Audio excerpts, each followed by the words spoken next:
家好，很高兴看到你们. Nos alegra mucho que nos acompañen en un nuevo video de Chino para Todos. En este nuevo video seguimos comentando cómo formar algunas expresiones útiles que podemos empezar a usar en conversaciones sencillas. En el video anterior explicamos algunas expresiones para preguntar o declarar el nombre y el apellido. En esta ocasión hablaremos acerca de cómo preguntar o declarar la nacionalidad en chino.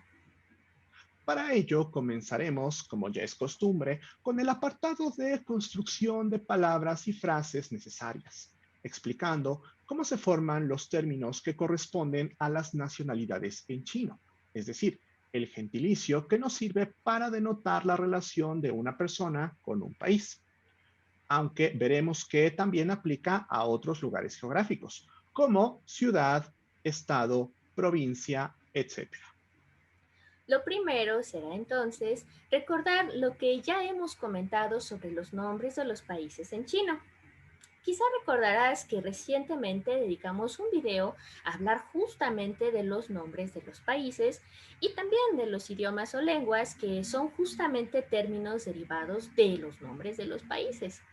Aquí te dejamos el enlace a ese video por si no lo has visto, pues es recomendable que lo revises antes de proseguir con el contenido de este video. Recordarás que para obtener los términos de los idiomas o las lenguas a partir de los términos de los países, hacíamos una conversión muy simple, que podemos describir como la regla de la sustitución del sufijo.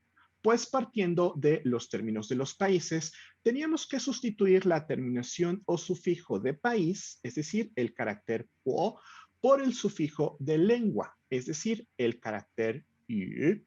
Esto podemos decir que es aplicable tanto para los nombres de los países que siempre terminan con el carácter guo, por ejemplo, 德国, Alemania, 法国, Francia, o 泰国, Tailandia, como también para aquellos nombres de países que son con versión fonética y a los que no se les acostumbra agregar la terminación guo en el habla coloquial.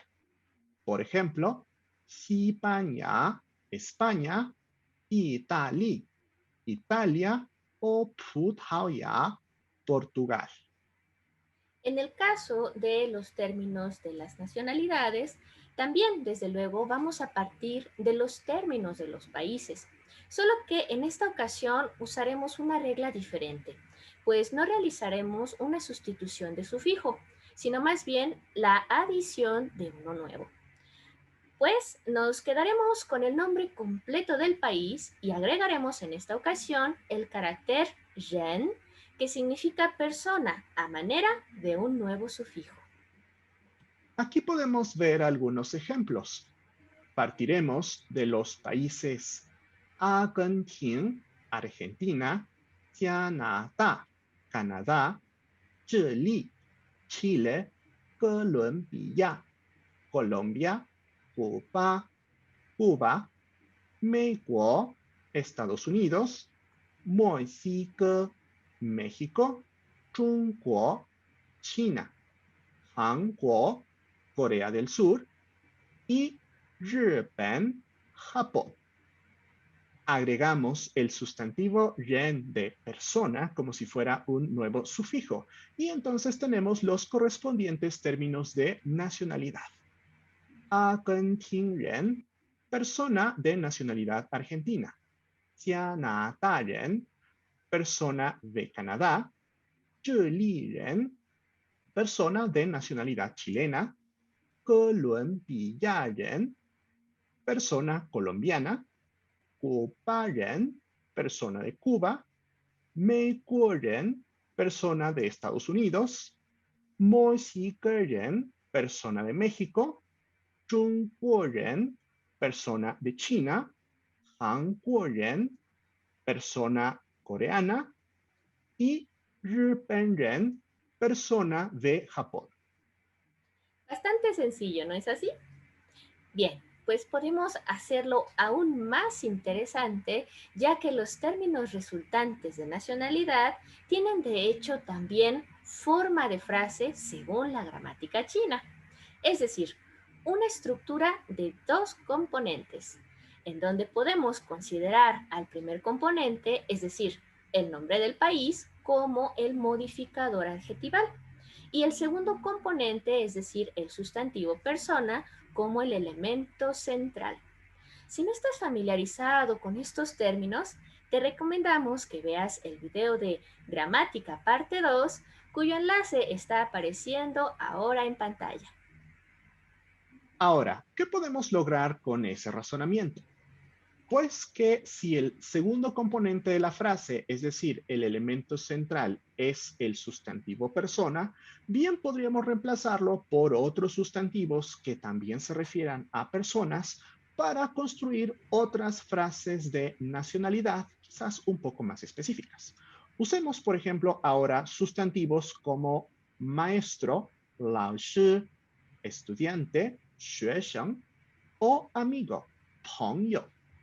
Vean que entonces, sustituyendo yen de persona por los nuevos sustantivos, podríamos decir frases como 阿根廷老师, maestro de Argentina, 加拿大学生, estudiante canadiense, 这里朋友, amigo chileno, 哥伦比亚老师, maestro colombiano, 古巴学生, estudiante cubano, 墨西哥朋友, amigo mexicano, 中国老师, maestro chino, 韩国学生, estudiante de Corea, y 日本朋友, amigo japonés.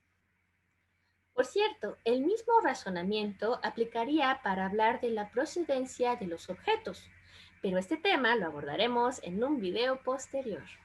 Por ahora terminaremos con esta sección de construcción de palabras y frases comentando que la formación de estos gentilicios no se limita a los países, sino que también aplica a otros territorios.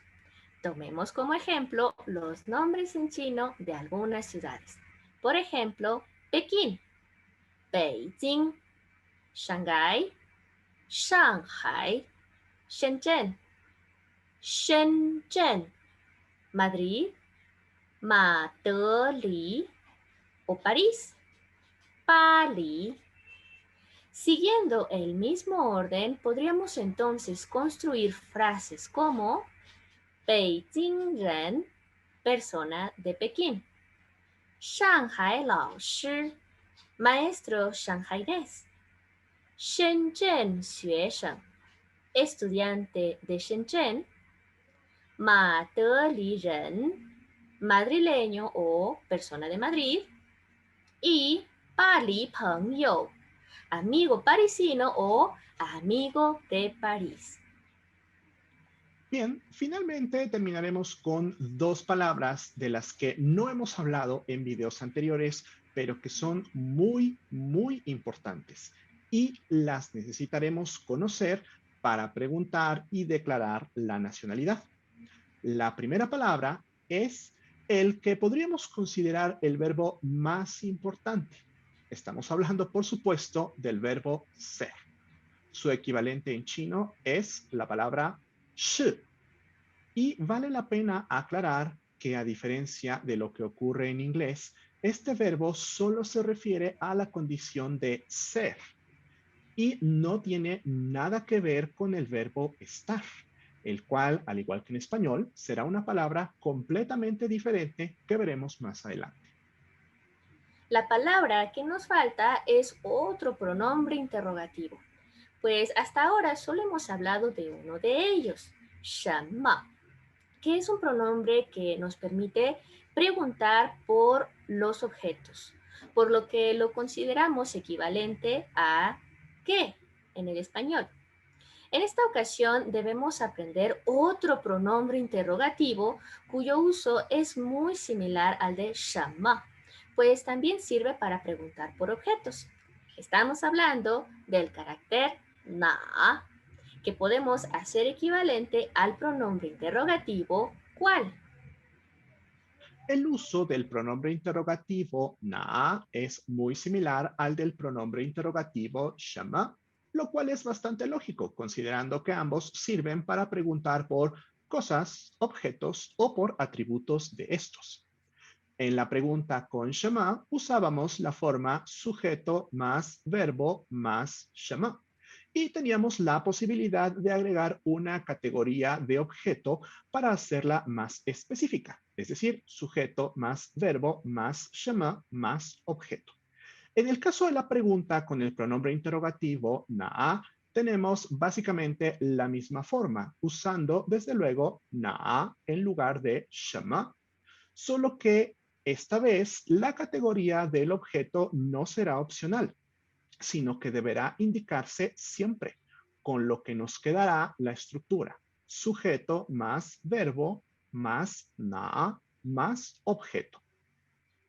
Usando esta estructura, podemos entonces construir la pregunta por la nacionalidad.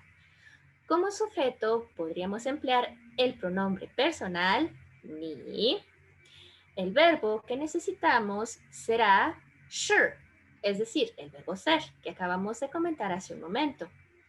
Luego, el pronombre interrogativo na. Y finalmente, como tipo de objeto usaremos los caracteres que representarán la nacionalidad, es decir, 国 de país y 人 de persona. Quedando así la pregunta, 你是哪国人? Que podríamos traducir como ¿tú ser persona de cuál país? O bien, una traducción más natural, ¿de cuál país eres? Para responder a esta pregunta usaremos prácticamente la misma estructura, solo ajustaremos el sujeto de manera lógica, es decir, como se pregunta con ni, tú, se responderá con 我, yo, y reemplazaremos la frase interrogativa 哪国, es decir, ¿cuál país?, por el nombre del país al que vayamos a referirnos. Por ejemplo, 我是墨西哥人, yo soy mexicano. O 我是中国人, yo soy chino. También podemos preguntar si alguien tiene cierta nacionalidad en particular. Para ello solo tenemos que aplicar los conocimientos que ya tenemos sobre la partícula interrogativa ma. Recordemos que esta partícula nos sirve para transformar una declaración en una pregunta. Para ello, solo la agregamos al final de la oración. Por ejemplo, podemos preguntar, 你是中国人吗? ¿Tú eres chino? 他是澳大利亚人吗? Ella es australiana. 他们是尼日利亚人吗? Ellos son nigerianos. O bien, 玛利亚是西班牙人吗? María es española. A estas preguntas podríamos responder, 我是中国人, yo soy chino. 他不是澳大利亚人, ella no es australiana. 他们是尼日利亚人, ellos son nigerianos. Y María 不是西班牙人, María no es española. Ahora podemos hacer algunos ejercicios para practicar estas expresiones. Iremos viendo las imágenes de algunos personajes que seguramente identificas y escucharemos las preguntas de nacionalidad. Posteriormente, escucharemos la respuesta. 他是哪国人? 他是中国人? 他是哪国人？他是智利人。他是哪国人？他是哥伦比亚人。他是哪国人？他是德国人。Mario Molina 是哪国人？Mario Molina 是墨西哥人。刘亦菲是哪国人？他是中国人。O también, 他是美国人。Pues tiene ambas nacionalidades. 他是加拿大人吗？他不是加拿大人，他是澳大利亚人。Remedios Varo 是西班牙人吗？他是西班牙人。Julio Cortázar 是古巴人吗？Julio Cortázar 不是古巴人，他是阿根廷人。Joan Rowling 是美国人吗？他不是美国人，他是英国人。Nelson Mandela 是尼日利亚人吗？Nelson Mandela 不是尼日利亚人，他是南非人。他是意大利人吗？他不是意大利人，他是墨西哥人。Con esto llegamos al final de este video. No olvides repasar y practicar mucho, tanto de forma oral como de forma escrita, para así llegar a dominar este tipo de expresiones. Antes de despedirnos, te recordamos nuevamente que te suscribas al canal si aún no lo has hecho. Actives las notificaciones y nos sigas también en Instagram, Facebook, TikTok y especialmente en nuestra nueva cuenta en Kawaii, en donde estamos subiendo material nuevo cada semana. Bien, nos vemos la próxima. 再见